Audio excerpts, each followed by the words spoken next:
کسی صحابی نے اپنے بچے کی شادی پر اپنے گھر میں لائٹنگ نہیں کرائی، لیکن آپ کو دنیا کا کوئی عالم یہ فتویٰ نہیں دے سکتا کہ لائٹنگ کرانا حرام ہے۔ آپ شادی کے موقع پہ ساری گلی سجا لو، آپ ساری چھتوں پہ لائٹنگ کرا لو، کوئی آدمی یہ آپ کو فتویٰ نہیں دے سکتا کہ شادی کے موقع پر لائٹنگ کرانا جائز نہیں۔ کبھی سنا ہے آپ نے کسی سے؟ بولیے، یہ جائز ہے، جائز پیسے ہیں تو ٹھیک، بلکہ میں اس سے آگے بڑھتا ہوں، اس سے تھوڑا اور آگے جاتا ہوں۔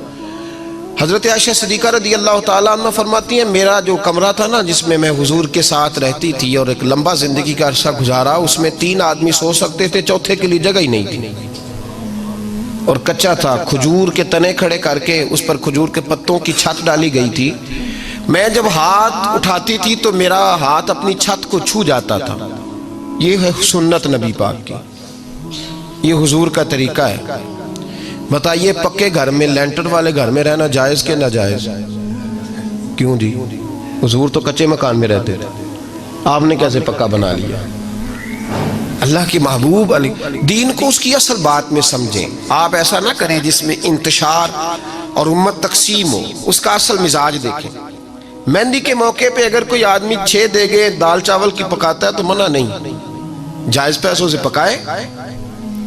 انہیں لائٹنگ لگوائی، کوئی منع نہیں، سارے محلے کو کھانا کھلایا، کوئی منع نہیں، بلکہ نبی پاک نے فرمایا بہترین مسلمان ہی وہ ہے جو سلام پہلے لے اور روٹی زیادہ کھلائے، تو بہترین مسلمان ہے۔ ناجائز کیا ہے؟ ناجائز ہے شادی کے موقع پر بینڈ باجا بجانا، اس میں رقص کرنا، اس میں بھنگڑے ڈالنا، عورتوں مردوں کا اختلاط ہونا، عورتوں کی مووی بنانا، یہ چیزیں ناجائز ہیں۔ تو جو ناجائز ہے اس پہ پابندی لگائی جائے گی، جو جائز ہے اس کے بارے میں یہ کہا جائے گا کہ بھائی احتیاط کی جائے، سنت کی طرف دیکھا جائے تو بہتر یہی ہے۔ لیکن اگر کوئی کسی آدمی کے پاس جائز پیسے ہوں، وہ 100 کنال کے گھر میں رہے، اگرچہ سنت یہ نہیں، پر یہ تو کوئی فتویٰ نہیں نہ دے سکتا کہ حرام ہے تیرا 100 کنال کے گھر میں رہنا، کہ ہے فتویٰ کہیں آپ نے سنا؟ تو ہمارے ہاں تکلیف کا معاملہ یہ ہے۔ دیکھیں میرے بھائی، کسی بھی صحابی نے، بڑے درد کے ساتھ بات کر رہا ہوں اور یہ میرا درد ہے، میں درد سے اپنے دل کو، اپنے ایمان کو حاضر ناظر کہہ کے بات کر رہا ہوں۔ امت بٹ جاتی ہے ہر موقع پہ یار، ہر جگہ تقسیم ہو رہی ہے امت مسلمہ، ہر روز کچھ نہ کچھ فتوے ایسے مل جاتے ہیں جس میں دراڑیں پڑتی ہیں۔ کسی صحابی نے کسی مسجد کے اندر اشتہار چھپوا کے اعلان کرا کے درس قرآن کرایا ہے کبھی؟ سیرت النبی کا جلسہ، ختم بخاری، مدرسے کا دستار فضیلت کا جلسہ، آپ نے اشتہار پڑھے ہیں نا یہ سارے مکاتب فکر کے، ہوتے ہیں کہ نہیں ہوتے؟ کسی صحابی نے اس طرح، وہ تو روز درس قرآن دیتے تھے، لیکن اس طرح اشتہار چھپوا کے، پوسٹر لگا کے، اور مصر سے کسی صحابی کو اسپیشل بلوا کے یا یمن سے بلوا کے مسجد کے اندر کبھی درس قرآن کے اجتماعات کرائے، سیرت النبی کے جلسے، ختم بخاری کے؟ او بھائی یہ ساری چیزیں حضور کے صحابہ کی سنت سے مروجہ انداز میں ثابت نہیں۔